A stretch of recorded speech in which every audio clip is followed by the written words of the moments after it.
saya Natasha dan teman saya Nana. Di sini kami akan membuat video tentang materi kami yang berjudul Struktur Akuntansi Syariah. Selamat menyaksikan video kami. Baiklah, saya akan menjelaskan materi yang pertama, yaitu elemen-elemen struktur akuntansi.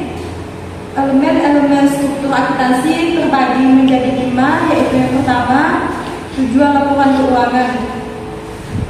Tujuan laporan keuangan adalah untuk menyediakan informasi yang menyangkut posisi keuangan, kinerja serta perubahan posisi keuangan suatu perusahaan yang bermanfaat bagi sejumlah besar pemakai dalam pengambilan keputusan ekonomi. Yang kedua, postulat akuntansi. Postulat akuntansi adalah kenyataan yang tidak memerlukan pembuktian atau aksioma, berterima umum berdasarkan kesesuaiannya dengan tujuan laporan keuangan, menggambarkan lingkungan ekonomi, politik, sosiologi, dan hukum tempat akuntansi koperasi. Yang ketiga, konsep teoritis akuntansi. Konsep teoritis adalah pernyataan yang tidak memerlukan pembuktian atau aksioma, juga berterima umum berdasarkan kesesuaiannya dengan tujuan laporan keuangan, yang menggambarkan sifat entitas akuntansi yang beroperasi dalam ekonomi bebas yang dikarakteristikkan oleh kepemilikan pribadi atas kekayaan. Yang keempat, prinsip dasar akuntansi. Prinsip dasar akuntansi adalah aturan keputusan umum yang diturunkan baik dari tujuan dan konsep teoritis akuntansi yang mengatur pengembangan teknik-teknik akuntansi. Yang materi yang kedua adalah postulat akuntansi. Postulat akuntansi terbagi menjadi 4, yaitu yang pertama adalah postulat entitas, di mana postulat entitas menyatakan bahwa setiap perusahaan merupakan unit akuntansi yang terpisah dan berbeda dari pemiliknya dan perusahaan lain.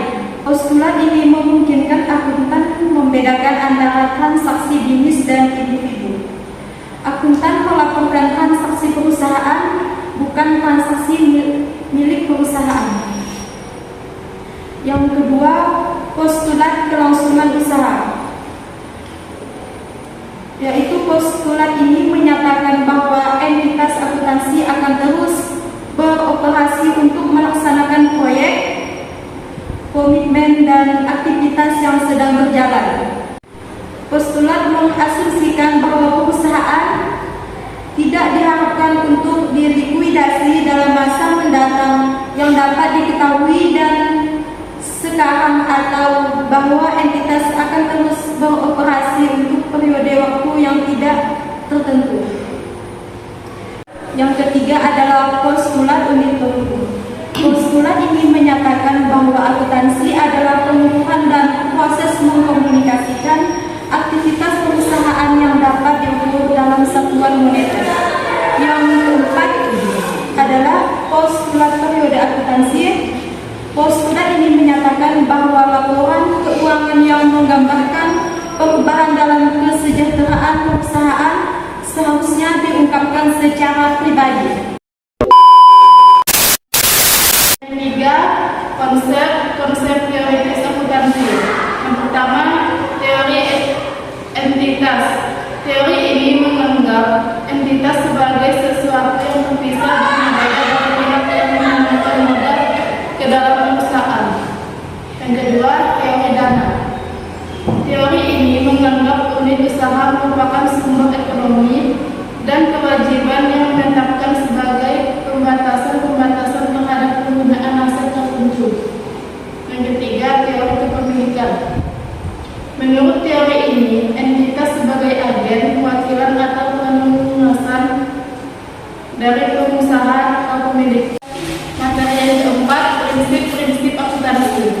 1. Prinsip biaya, sering disebut dengan historical cost, yaitu dasar penilaian yang memadai untuk mengakui perolehan barang. Dengan kata lain, item dinilai berdasarkan harga pertukarannya pada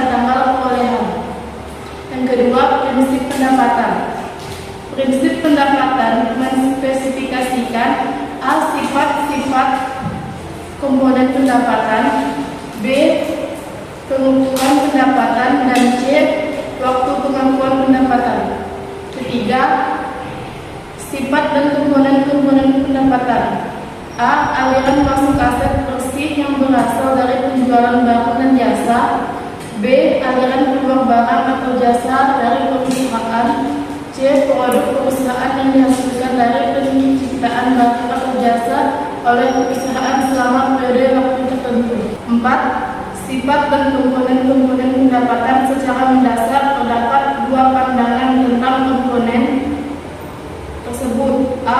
komprehensif, memasukkan semua hasil dari aktivitas bisnis dan investasi. B. sempit, memasukkan hasil yang berasal dari aktivitas penghasil dan mengeluarkan penghasilan investasi dan keuntungan dan kerugian pelepasan aset tetap. 5. pengukuran pendapatan. Pendapatan diukur dalam pengertian nilai pertukaran produk atau jasa dalam sebuah transaksi yang lugas. Pandangan ini menunjukkan ekuivalitas bersih maupun nilai diskontan secara atas uang yang diterima atau seharusnya diterima dalam pertukaran barang atau jasa. Keenam, waktu pengakuan pendapatan.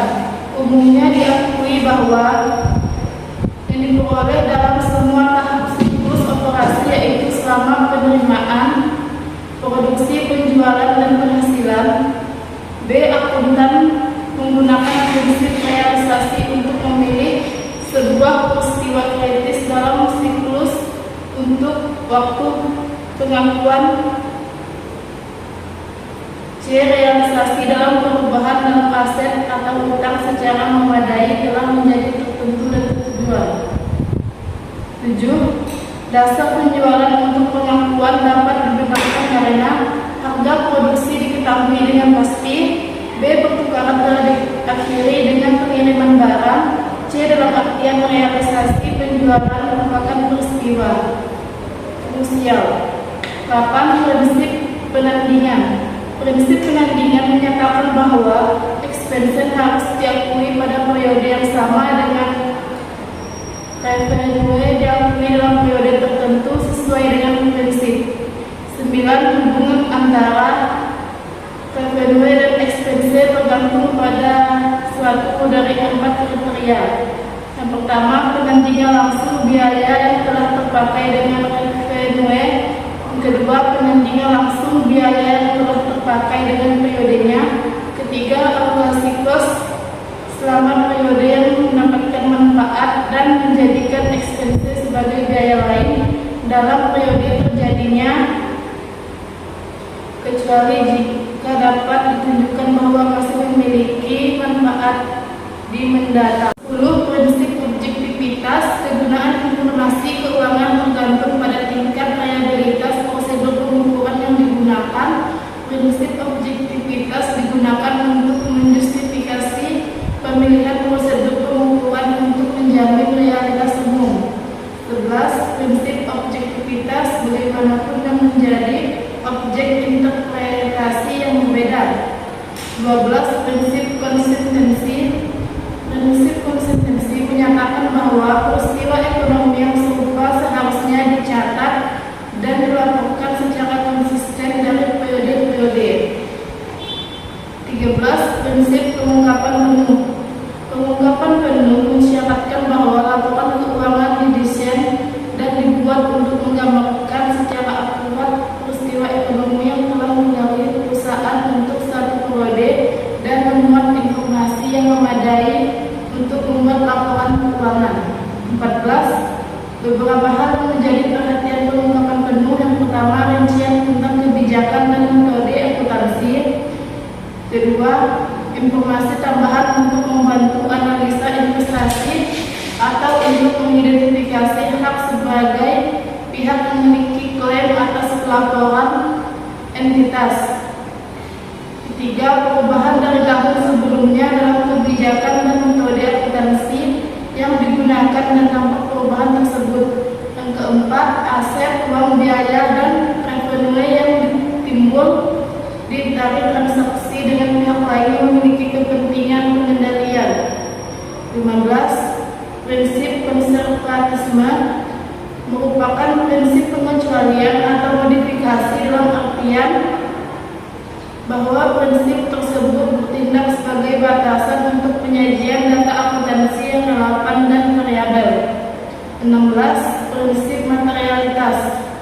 Prinsip ini menyatakan bahwa transaksi dan peristiwa yang tidak memiliki dampak ekonomi signifikan dapat diatasi dengan cara yang paling tepat.